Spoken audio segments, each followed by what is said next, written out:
നമ്മുടെ ബിഗ് ബോസിൻ്റെ പ്രൊമോ വന്നിട്ടുണ്ട്. അനുമോൾ കരയുന്ന സീനാണ് കാണിച്ചുകൊണ്ടിരിക്കുന്നത്. അനുമോൾ പറയുന്നുണ്ട്, എനിക്ക് നല്ല ബുദ്ധിമുട്ടുണ്ട് ഇത് പറയാനെന്നുള്ളത്. കാരണം എന്താണെന്ന് വെച്ചിട്ടുണ്ടെങ്കിൽ നാളെ നടക്കാൻ പോകുന്നത് ജയിൽ നോമിനേഷനാണ്. അപ്പോൾ ആരെയായിരിക്കും നമ്മുടെ അനുമോൾ നോമിനേറ്റ് ചെയ്തിട്ടുണ്ടാവുക എന്ന് നമുക്ക് അറിയില്ല. കാരണം ഇത് അനുമോൾ കരഞ്ഞിട്ടാണ് പറയുന്നത്. അതിൻ്റെ ശേഷം ഓരോരുത്തരും വന്നിട്ട് ഓരോരുത്തരെ ജയിൽ നോമിനേഷൻ ചെയ്യുന്നുണ്ട്.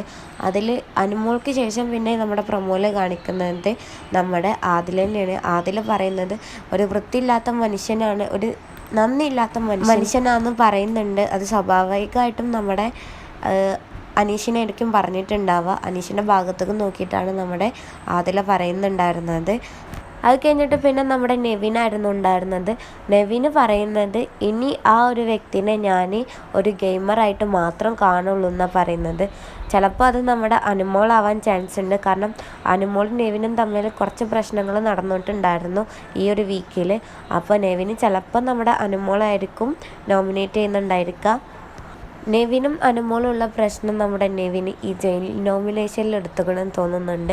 ചിലപ്പം നമ്മുടെ അനുമോളെ ആയിരിക്കാം നെവിന് നോമിനേറ്റ് ചെയ്തിട്ടുണ്ടാവുക. അതിൻ്റെ ശേഷം നമ്മുടെ നൂറയാണ്. നൂറ പറയുന്നത് പേഴ്സണലായിട്ടുള്ള കാര്യങ്ങൾ മനസ്സിൽ വെച്ചിട്ട് അത് അങ്ങനെ പെരുമാറുന്ന ആളുണ്ടെന്ന് പറയുന്നുണ്ട്. അത് കഴിഞ്ഞതിൻ്റെ ശേഷം പിന്നെ നമ്മുടെ ലക്ഷ്മി ആയിരുന്നു വന്നിട്ടുണ്ടായിരുന്നത്. ലക്ഷ്മി പറയുന്നത് ഇങ്ങനെയാണ്, ഇല്ലാത്ത കാര്യങ്ങൾ കുത്തിപ്പൊക്കാൻ ഭയങ്കര ഉഷാറാണെന്ന് പറയുന്നുണ്ട്. അത് ആരുദ്ദേശിച്ചിട്ടാണ് എന്നുള്ളത് വ്യക്തമായിട്ടും കാണിക്കുന്നില്ല പ്രമോല്.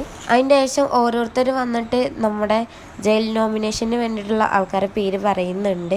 എന്തായാലും ആരായിരിക്കും ഒന്നോ രണ്ടോ പേരുണ്ടാവുമോ എന്നുള്ളത് നമുക്ക് കണ്ടന്നെ അറിയണം. കാരണം എല്ലാവരും അവരവർക്ക് പേഴ്സണലായിട്ട് ഫീൽ ചെയ്തിട്ടുള്ള കാര്യങ്ങൾ വെച്ചിട്ടാണ് നോമിനേറ്റ് ചെയ്തിട്ടുള്ളത്. അപ്പോൾ കൂടുതലായിട്ടും നമ്മുടെ അനീഷ് അല്ലെങ്കിൽ അനുമോളാവാനായിരിക്കാം ചാൻസ്.